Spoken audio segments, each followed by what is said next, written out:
X-rays are a form of electromagnetic radiation, just like visible light, radio waves, or ultraviolet rays. The difference is that X-rays carry much more energy than ordinary light. This high energy allows them to pass through the human body, which is why they're so useful in medical imaging. Unlike visible light, we can't see X-rays with our eyes. But when they pass through the body and reach a detector, they create a shadow image based on how much each tissue of the body in its path absorbs. In radiography, this absorption pattern is the key to forming a diagnostic image. Just like you can see in this radiograph. Dense tissues like bone absorb more X-rays and appear white. Soft tissues absorb less and appear shades of gray. Air-filled structures, like the lungs, absorb very little, so they appear black. This absorption pattern is attributed to the differences in densities of body tissues. Remember, X-rays are invisible high-energy waves that, when passed through the body, create images based on how different tissues in the body absorb them. Before we understand how X-rays work, it helps to know where they came from. X-rays were discovered by accident in 1895 by a German physicist named Wilhelm Conrad Röntgen. Röntgen was experimenting with cathode ray tubes in a dark laboratory when he noticed something strange. A fluorescent screen across the room began to glow, even though the tube was completely covered. This meant an invisible type of radiation was escaping the tube and traveling through the air. Not knowing what it was, he simply called it X-radiation, with X meaning unknown. One of the very first X-ray images ever taken was famous. It was of Röntgen's wife's hand. The photograph clearly showed her bones and her wedding ring, something the world had never seen before. This discovery revolutionized medicine almost instantly. For his work, Röntgen received the first Nobel Prize in Physics in 1901. The Crookes tube was improved by William Coolidge in 1913. The Coolidge tube, also called a hot cathode tube, uses thermionic emission, where a tungsten cathode is heated to a sufficiently high temperature to emit electrons, which are then accelerated toward the anode in a near-perfect vacuum. More than a century later, X-rays remain one of the most widely used, life-saving diagnostic tools in healthcare. Now that we understand what X-rays are, let's look at how they're actually produced inside the X-ray tube. Modern X-ray tubes are manufactured with a rotating anode. This is because rotating anodes can handle high kVp exposures without damage.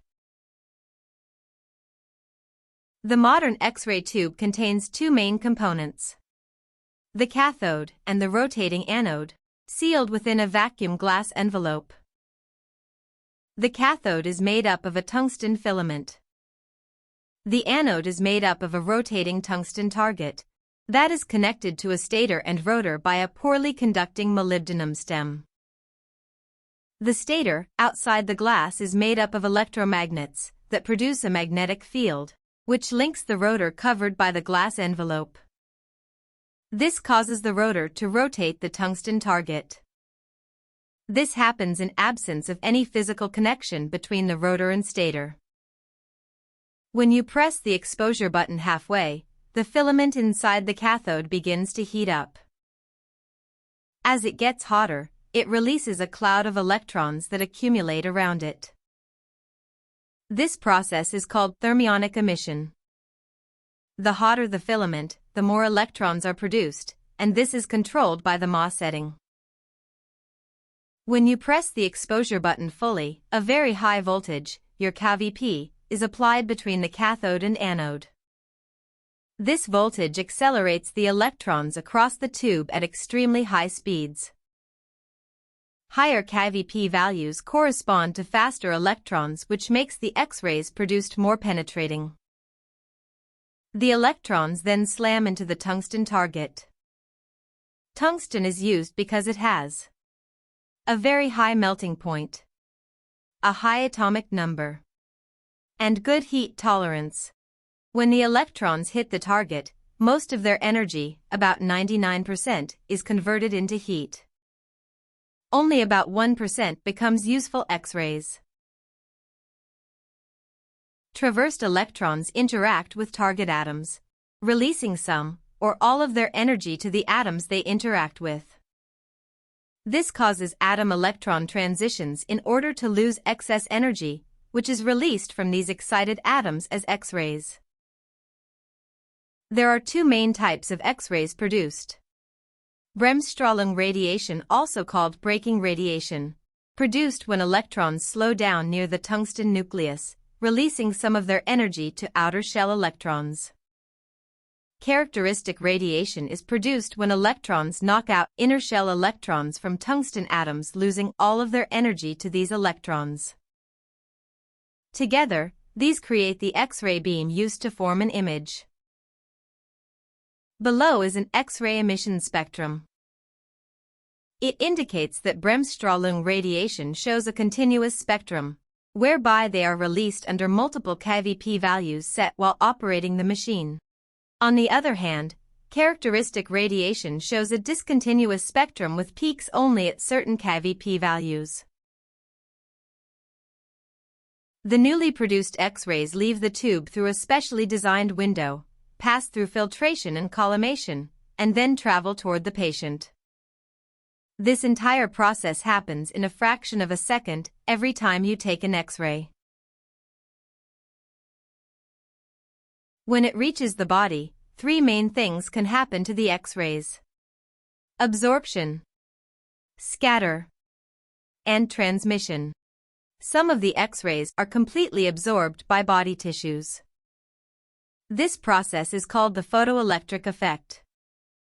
Absorption is stronger in dense structures like bone because bone has a higher atomic number. Some X-rays collide with outer shell electrons in tissues and change direction. This is called Compton scatter. Scatter reduces image quality, adds fog, and increases dose because scattered X-rays carry unwanted information. Scatter is more common in soft tissues and at higher kVp levels. Some X-rays pass straight through the patient without interacting at all. This is called transmission. These transmitted X-rays reach the detector and create dark or black areas on the image.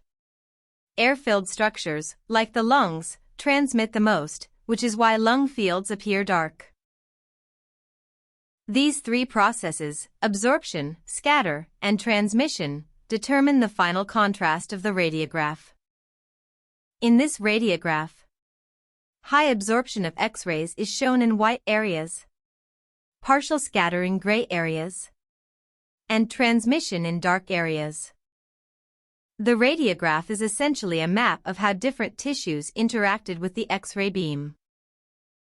This is what allows us to visualize bones, soft tissues, and air spaces all in a single image.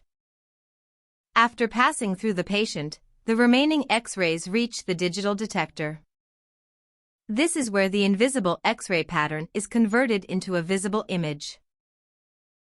Modern X-ray imaging has shifted to the usage of digital detectors which encase faster image processing, compared to the traditional screen film radiography and dark rooms, whose usage is reducing in the health sector.